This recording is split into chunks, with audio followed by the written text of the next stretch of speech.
हम नाक को ऊपर रखे हुए 2024 में हमारे नाक में पानी जाएगा तो हम डूब जाएंगे, हमारी आने वाली पीढ़ियों के लिए कोई कुछ नहीं है।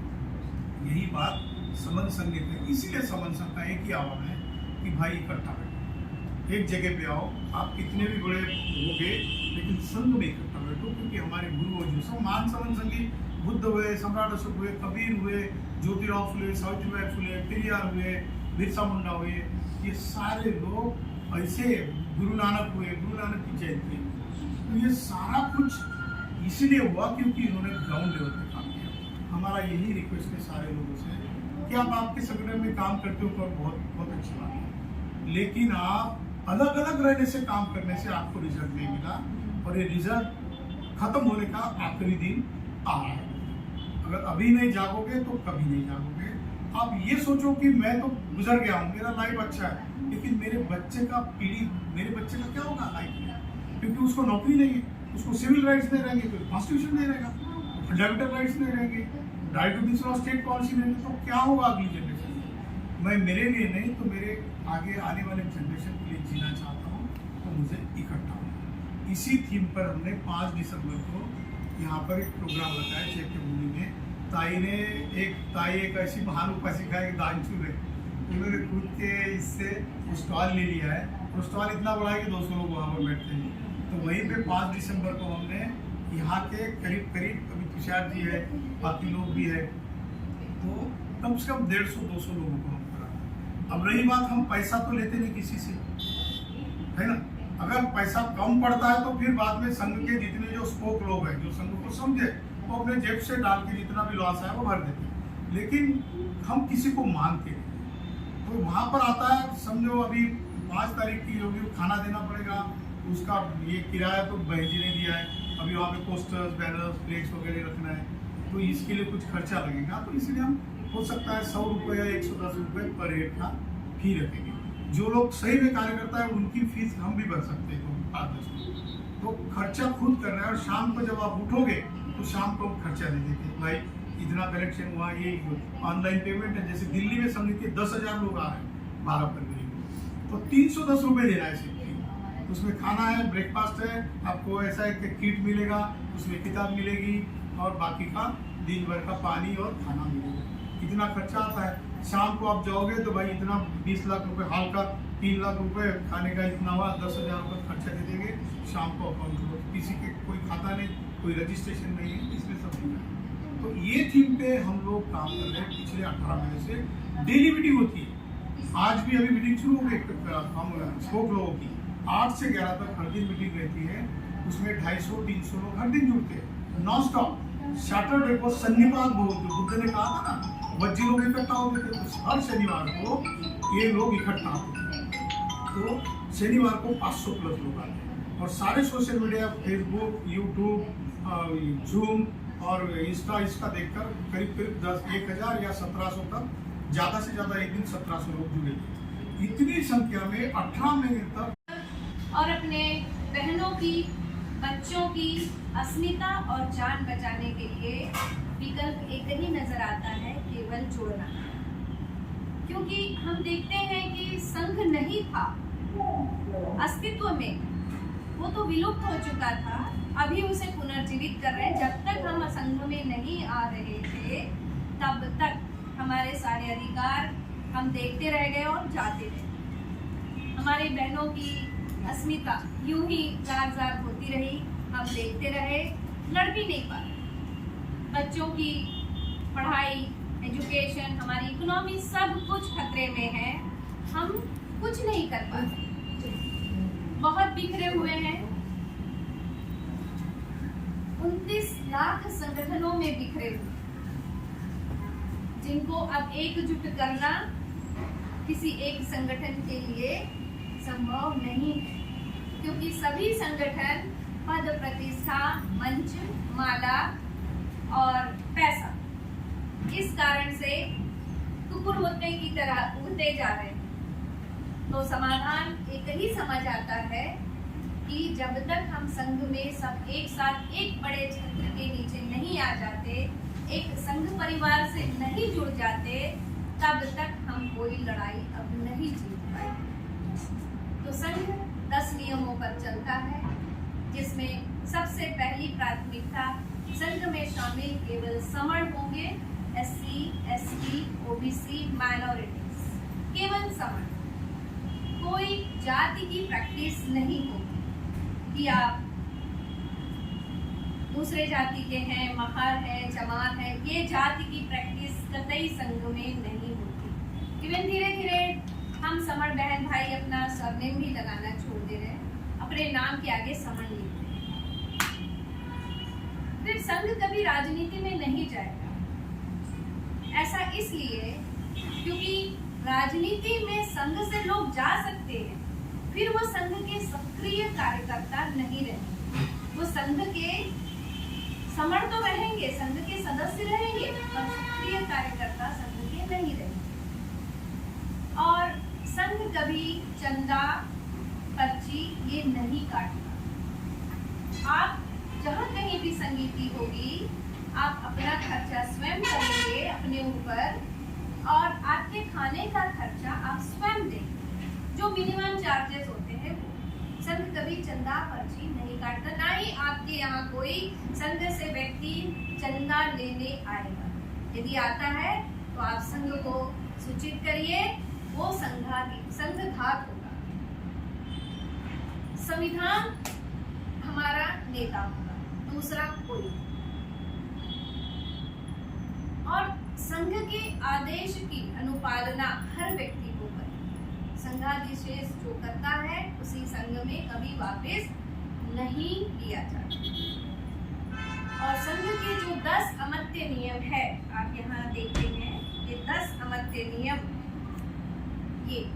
ये कभी भी ना तो परिवर्तित किए जाएंगे और ना ही किसी प्रकार से उसमें कुछ भी परिवर्तन होगा। ये जो नियम है ये अडिग नियम है, इसे सभी को अनुपालन करना है।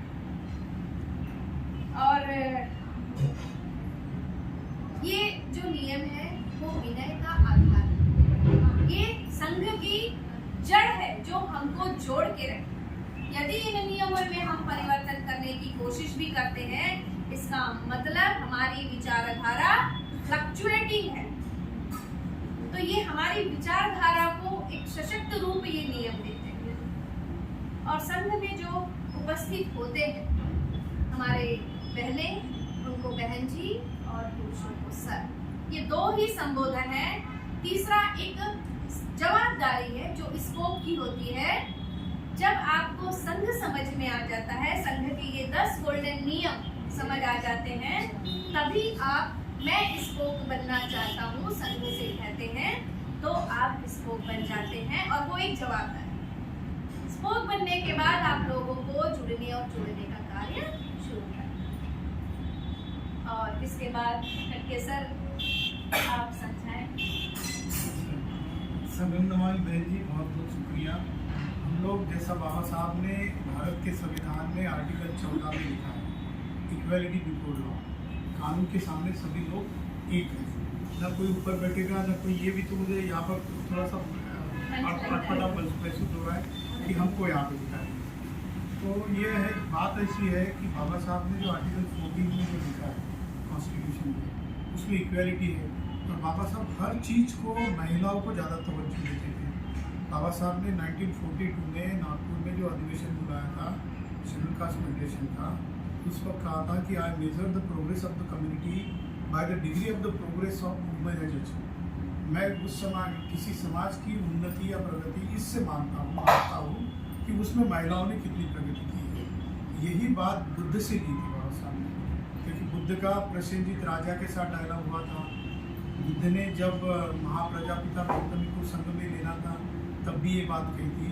और महापरिनिब्बाण सूक्त में आनंद के साथ भी भगवान बुद्ध ने ऐसा डायलॉग किया था।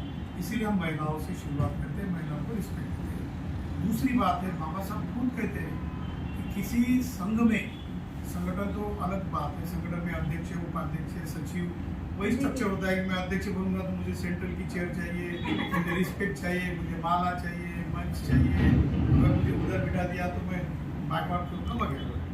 तो संघ में ऐसा नहीं होता। बुद्ध ने कभी ऐसा नहीं कहा कि मैं आपका प्रमुख हूँ, मुझे आप बुद्ध मानो और मेरे दर्शन को।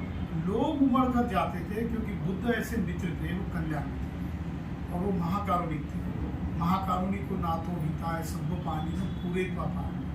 ऐसा महाकारुणिक इंसान कि दूसरा जो उनको उनकी बुराई सोचता है, कोई अंगुली मार उनको मारने को आता है, फिर भी उसके प्रति मैत्री करुणा है। इतनी करुणा और मैत्री को करुणा की तरंगों से वो पलट जाता है, वो अर्हत हो जाता है। ये बात भारद्वाज ब्राह्मण की है, काक्य की, बहुत सारे उदाहरण। तो यही बातों को हमने पिछले 70 साल का अभ्यास किया। 5 मई को कुछ इंटेलेक्चुअल लोग ऑनलाइन जूम में आना शुरू हुए क्योंकि कोरोना बहुत क्लाइमेक्स में था। क्या करते, घर पे रहते, तो हम अपने आप ऐसे 2-4 मित्र जुड़ गए और उन्होंने सोचा कि क्या करेंगे, तो चर्चा करके 6743 जातियों को इकट्ठा लाने के लिए 29 लाख संगठन रजिस्टर किए और उसमें से 4.5 लाख संगठन हमारे एक्टिव हैं। और किसी एक आधा संगठन कार्यक्रम लेता है तो दूसरे के ऊपर टीका टिप्पणी करता है। वो ये कभी नहीं कहता कि हम लोग सब इकट्ठा क्यों नहीं आते। ये एक चिंतन किया। दूसरा कि बाबा साहब ने हमको बुद्ध का धम्म केवल अपने लिए नहीं दिया, हमारे जीवन में सांस्कृतिक, सामाजिक, राजनीतिक और आर्थिक परिवर्तन करने का एक फार्मूला दे दिया। हम लोग पिछले 70 साल से इसको भूल गए। ये भी बात दूसरी सामने आई स्टडी से। फिर तीसरा है कि कौन सी ऐसी बात है जिसकी वजह से हम लोग पिछड़ रहे हैं। बाबा साहब ने तो सब रेडीमेड दिया था आपको। अगर 1952 के पहले इलेक्शन में अगर SC ST OBC इकट्ठा कर अगर इलेक्शन लड़ता तो पहला prime minister SC ST OBC का होता।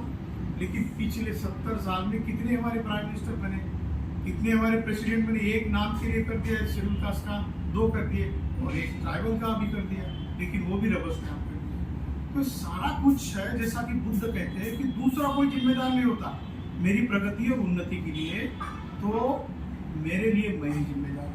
तो उसके लिए क्या करना है, तो बुद्ध कहते हैं कि न परेश विलोमानी न परेश कथा कथन अत्तरो अव्यक्तेय कथानी कथानी।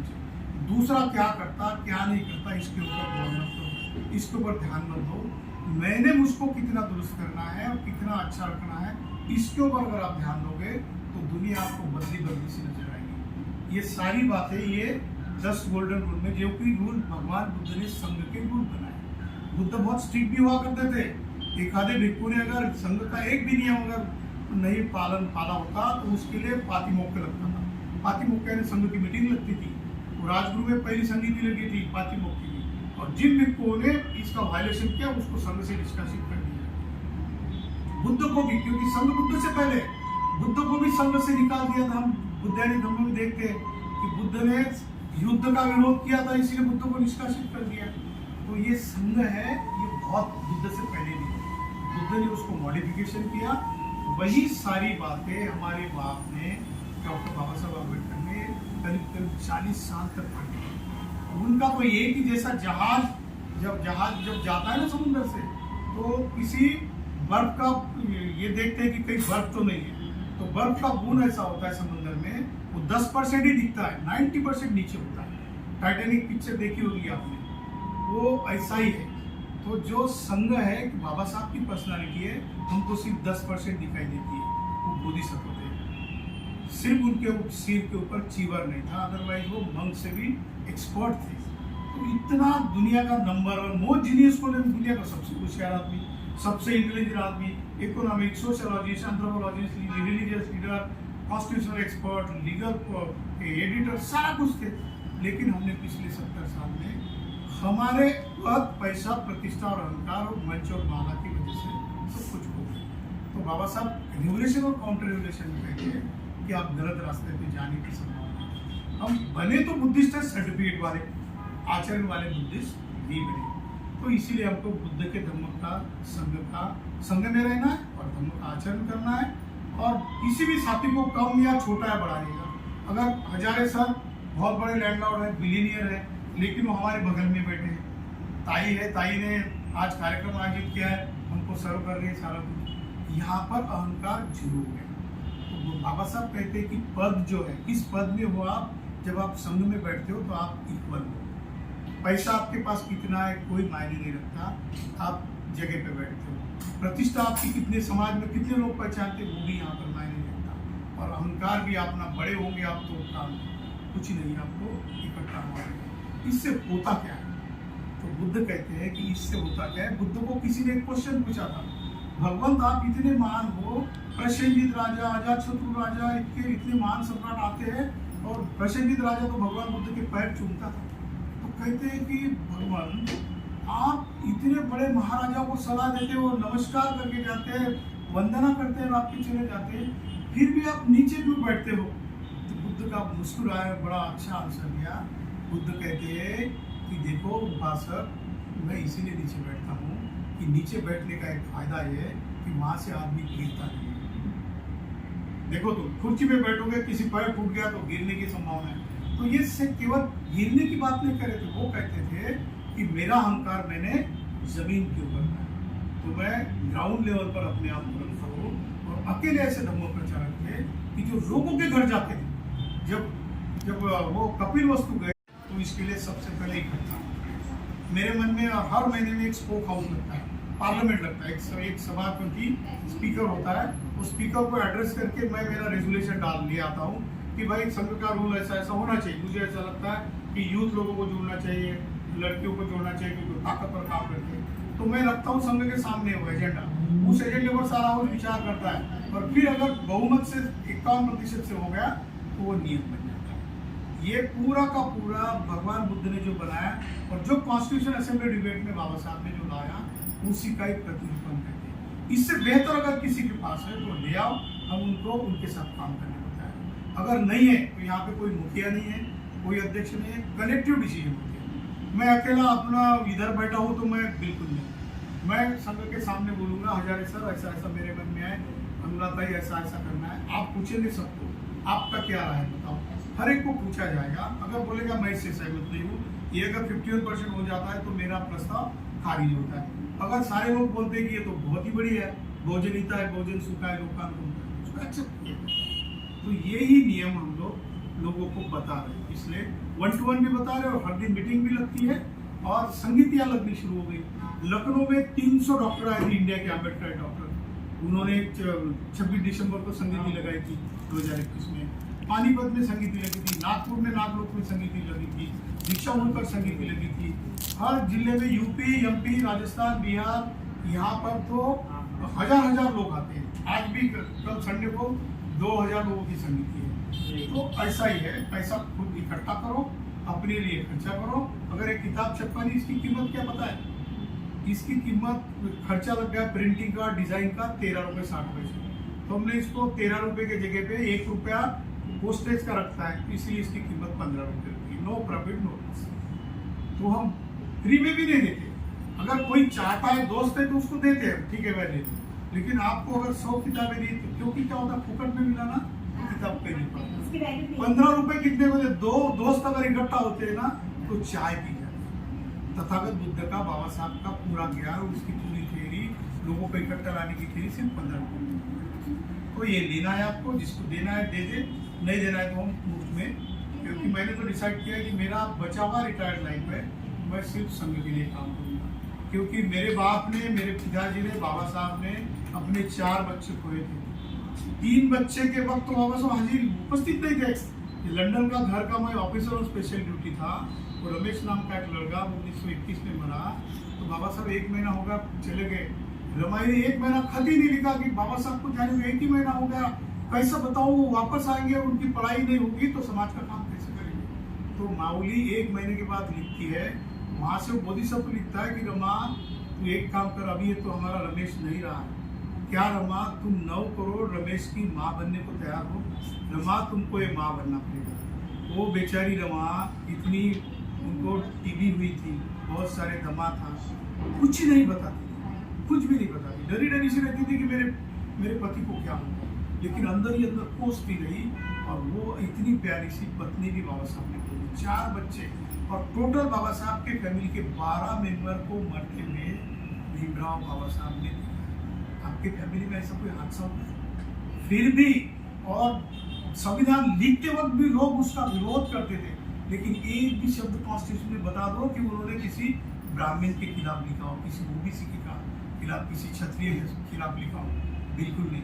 क्योंकि बोधिसत्व का बोल होता है कि वो समझता है कि सब अनित्य है, सब में संकार अनित्य है। इसीलिए ये जो समन संघ की हमने संगीति रखी है 5 दिसंबर को, मैं रिक्वेस्ट करता हूँ कि सभी लोग आए और ज़्यादा से ज़्यादा लोगों को लेके आए और इसमें मदद करें। ये हमारा काम नहीं है, ये हम सब का काम है, क्योंकि शुरुआत ही हम we the people of India, Baba Saheb ने वी द पीपल कहा, इसकी भी स्टोरी है।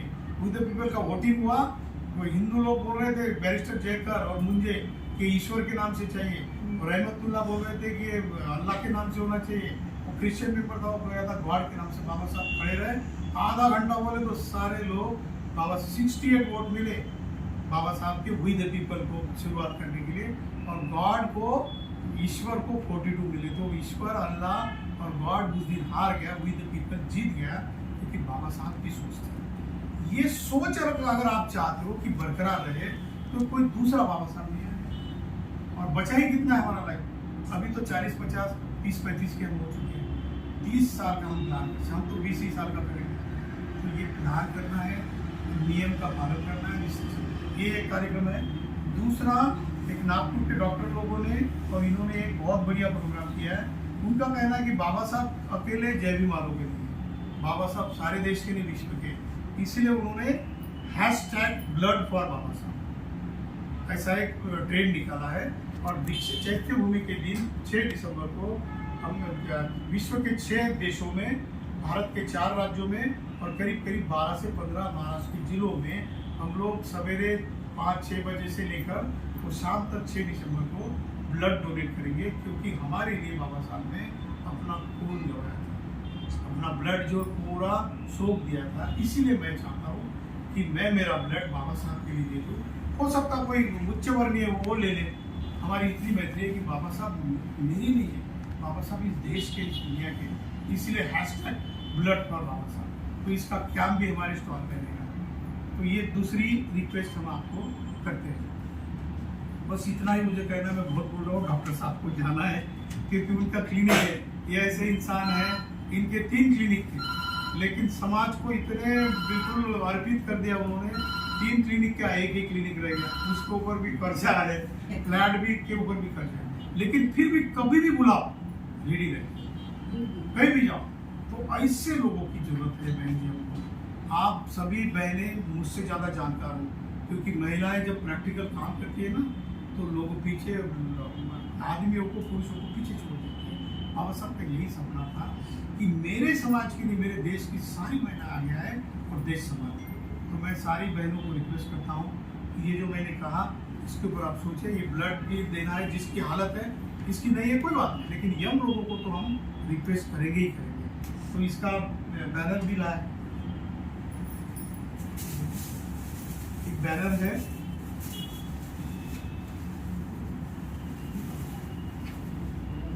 इसको हम प्रकाशित करेंगे अभी। और ये नागपुर की टीम है, सारे महाराष्ट्र में घूम रही है। तो उनका कहना है कि आप अगर बाबा साहब से रियली प्यार करते हो तो भाई इतना करो, बाबा साहब के लिए ब्लड दे। और वो गवर्नमेंट की जितनी भी ब्लड बैंक्स हैं उनको, या फिर कोई अच्छी बैंक है उनको दे दिया जाएगा। ये उसका इन्होंने एक ऐसा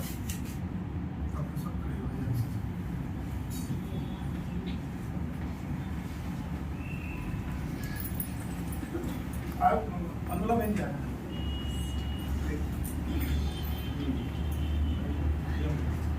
सभी आ जाओ, सभी आ जाओ, अच्छा बोल कर ऐसे वैसा